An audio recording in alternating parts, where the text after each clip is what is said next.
It's the bottom of the 7th inning. There's 2 outs, no one on base, and the visiting Cascade Christian Cougars have a slim 3-2 lead on the Bellevue Christian Vikings. This is an unprecedented situation for Cascade, as they haven't beaten the Vikings since 2017.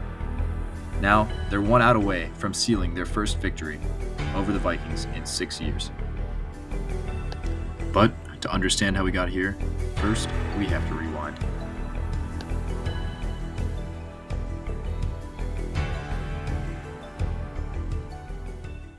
The Cascade Christian baseball program has had its ups and downs in recent years, mostly downs.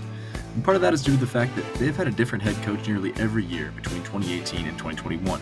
Between those years, the Cougar baseball team was a perennial bottom dweller, and 2018 and 2019 were especially rough, as they won 2 combined games between those 2 seasons. They needed a change, but where would it come from? This is Joe Walling. In 2021, he stepped in to take the Cougars' head coaching role, and he, along with a strong 2023 player class, quickly turned the program around and won Cascade its first league championship in years during the COVID-shortened 2021 season. He followed that up with another winning season in 2022, and up to this point in 2023, he's got his Cougars sitting at a record of 7-3. The win here would move them up in the league standings and increase their odds of back-to-back postseason appearances. Bellevue Christian, on the other hand, has been blessed with strong teams for the past decade. Their head coach, Blaine Berry, has been at the helm since 2014, and he's taken them to the state tournament 3 times since then. And in 2022, the Vikings finally made it to the top of the mountain, going undefeated 25-0, winning a 1A state championship. They're looking to make it back-to-back seasons, and a win over the Cougars would allow them to remain in first place in the league. That all brings us here, April 27th, 2023, at Mary Moore Park in Bellevue, Washington. The Cougars are the away team, so they'll be taking their swings first off the Vikings sophomore pitcher, righty Luke Evenson. Evenson, a South Dakota State commit, is a decent pitcher, but he's more well known across the league for his bat-to-ball skills and aggressive base running.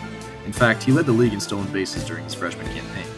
Evenson gets through the first inning with little issue, only surrendering 1 hit to the Cougar bats. Luckily for the Cougs, though, they have their best pitcher on the mound in senior lefty Cade Sando, known for his untouchable curveball.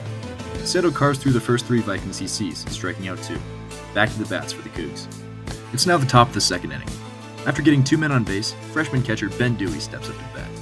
He's one of the younger players on the team, but he understands his assignment, dropping down a sacrifice bunt to move the runners into scoring position for left fielder Colby Sweet. Sweet has had a history of success at the plate for Cascade, but as of late, he's been on a bit of an uncharacteristic slide. In fact, he wasn't even supposed to start today, but here he is anyway, filling in due to his teammate becoming ill. Nonetheless, he sees a first pitch fastball from Evenson and decides to capitalize on the situation. 2-0 Cougars.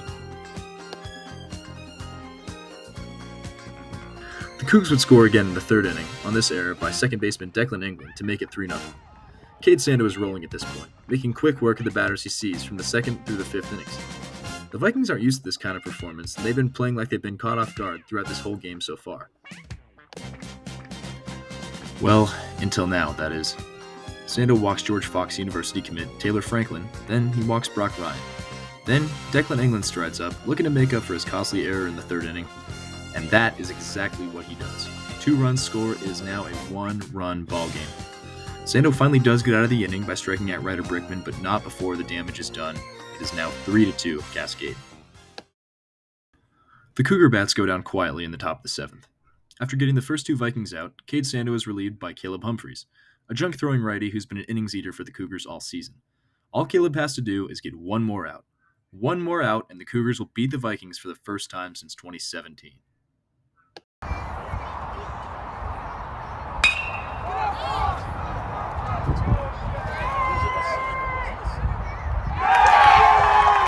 And they did it. Despite a long fly ball being hit to the warning track, center fielder Jed Walling is able to twist and turn and finally make the catch, and the Cougar squad is on cloud 9. The end of 2023 would mark a new era for the Cougs, as they would be losing Coach Walling and 7 graduating seniors. They would go on to make the playoffs one final time, losing in districts after a hard-fought season. But for now, let's just let them bask in the glory of their victory over the Goliath of the Nisqually League. Trust me, they've earned it.